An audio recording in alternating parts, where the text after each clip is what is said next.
Long ago, God spoke to a man named Jonah. He was a prophet, chosen to deliver God's messages. One day, God gave Jonah a very important task.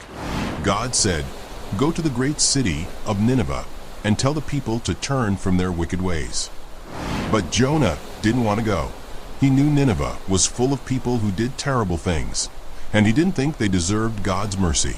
So, instead of obeying, Jonah decided to run away. He went down to the port and boarded a ship heading in the opposite direction, to Tarshish. Jonah thought he could escape from God's plan, but God knew where Jonah was. As the ship sailed away, a powerful storm struck. Waves crashed and the wind howled.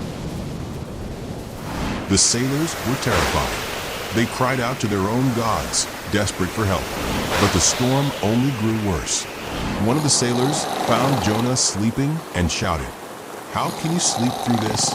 Get up and pray to your God." When the lot fell on Jonah, he admitted his guilt. "I am running away from the Lord," he confessed. "Throw me into the sea, and the storm will stop."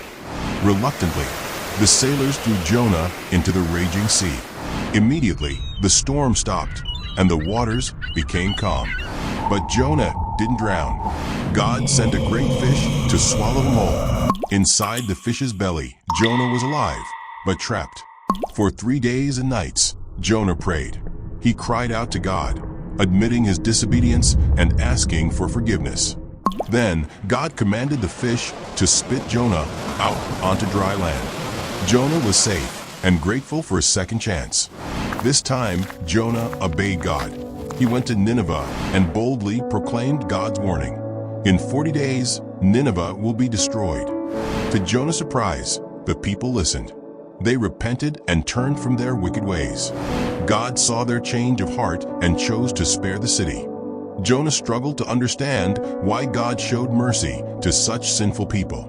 But God gently taught him that his love and compassion are for everyone who truly repents.